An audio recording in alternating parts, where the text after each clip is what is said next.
Good day, everyone. We are here to present our research title, Framework of Managing Hired Customer Across Multi-Channel Support System.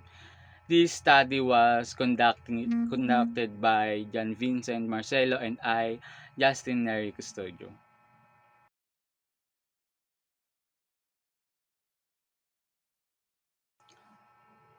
In today's fast-paced digital landscape, customer service has undergone a significant transformation.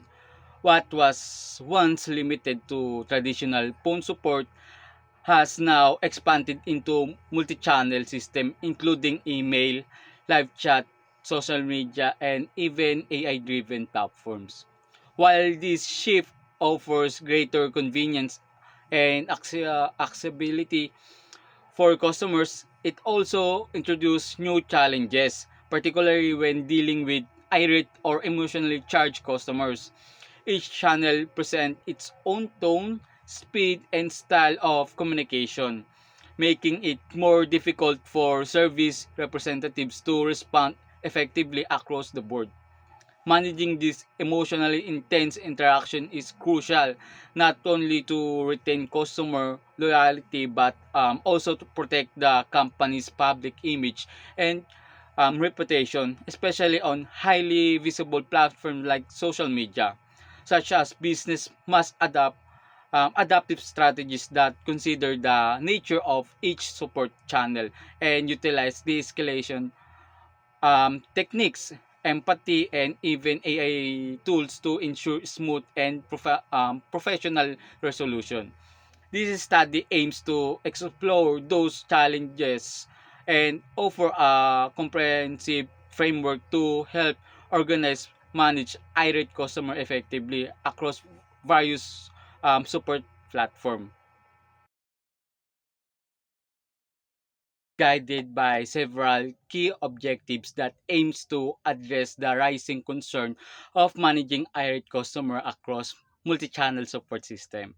First, we aim to identify the root cause of customer frustration and what commonly trigger irate behavior during support interaction. Understanding these factors is essential for developing appropriate response strategies. The second is we will analyze how companies currently respond to irate customer across different channels, whether through human agents, automation, or a combination of both. This will help us determine the effectiveness and consistency of existing approaches. Next is we aim to improve the reliability of support responses, ensuring that no matter which platform the customer uses, be it chat, email, or social media, the experiences remain calm, clear, and solution oriented. The fourth is the study seeks to develop a structured set of conflict resolution steps that can be applied across all support channel. This step will be based on the best practice in communication, emotionally intelligence, and service recovery. And finally, we will assess the impact of effectiveness customer service on brand loyalty and long-term customer satisfaction, showing how proper handling of irate customer can actually strengthen relationship rather than damage them. Through these objectives, we aim to create a practical and adaptable framework that can support business in delivering better service experience across all touch points. In this section, we present related literature that provides foundational insight into customer service management, especially in the context of multi-channel and digital platform. First, Xiao Shi, 2021, explored cross-channel customer service, emphasizing the growing complexity of managing customer complaints in the digital age. Their study highlights how customers now interact with companies through various channels such as email, chat, social media, and voice calls, which makes complaint resolution of challenging. This research supports our study by showing the needs of unfind approach when managing irate customer across this platform. Next is Hernandez and Williams 2023 discuss the integration of artificial intelligence in customer service.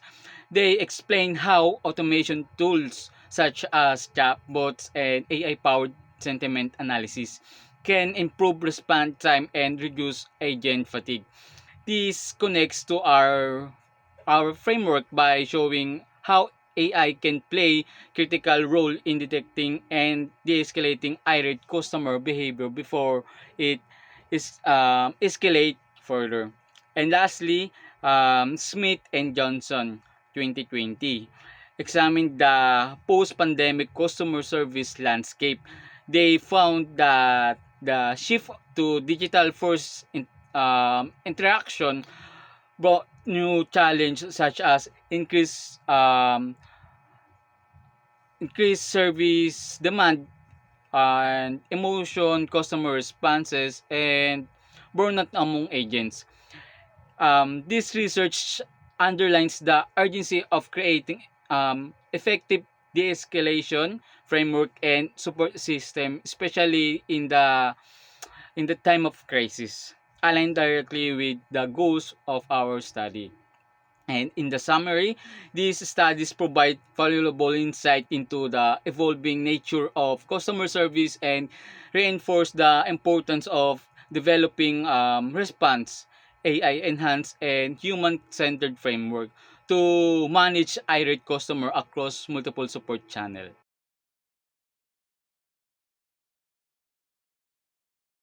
Okay, for our research methodology, research design and approach. In this study, we use mixed methods and approach, combining both quantitative and qualitative techniques to understand or how the customer service agents handle irate customer across the different support channels. So for the quantitative part, it focused to structure the survey responses, while the qualitative aspects was supported by observation and case study analysis from actual customer service interactions. So for data collection methods, data was primarily gathered through an online survey using Google Forms. So the survey included multiple choice and scaled responses, um, and and then distribute to at least 15 customer service representatives. So the question focused on their roles, experience, communication channel they use, and their usual approach when dealing with angry customers. In addition to the survey, we also reviewed customer activity logs and selected case scenarios from support interaction to identify which method were effective or ineffective in managing irate situation. Okay, for the last one is the data analysis. The responses from the survey we are analyzed using simple statistical tools such as break percentage breakdowns and graphs to present trends and insight. Meanwhile, the case examples were used to support the surveys or survey findings and give the context to the data, helping us to build the practical and realistical framework. Okay, let's proceed to data presentation. So, in this, we'll present the data we gathered from our survey. This includes the roles or experience strategies used by customer service agents when dealing irate customer across different support channels. So in the first poll, or in the first graph, the first figure, we can see that the poll findings give insightful analysis of the responsibilities and degrees of experience and customer service agents. So while the 26% work as customer service agents and just 13% to the identify as a team leader or supervisor. And most respondents, 60% are in technical support roles. So in figure 2, we can see that the over the half, 46.7, have less than 1 year in customer service, implying that the somewhat young staff, so many of that is young.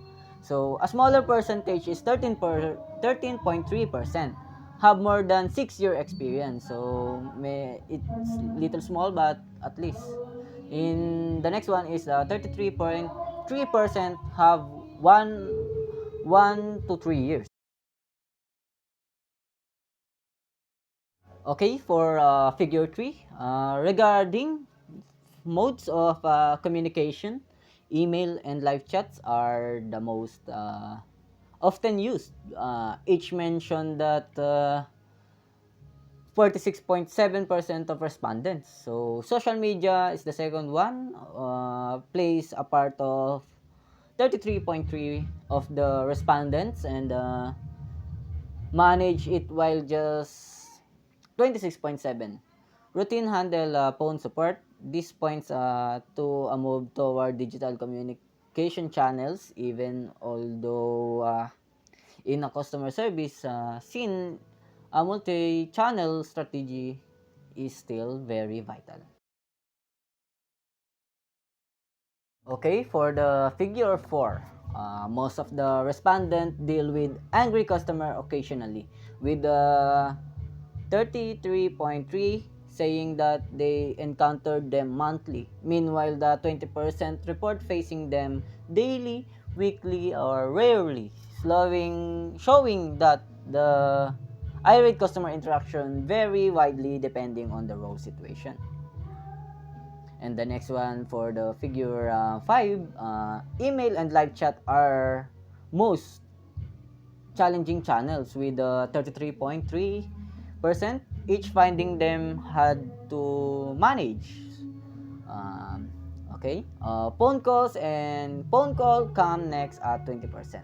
Meanwhile, only 30% point or 13.3% find social media the hardest. So this suggests that the text-based communication can be more difficult when handling frustration.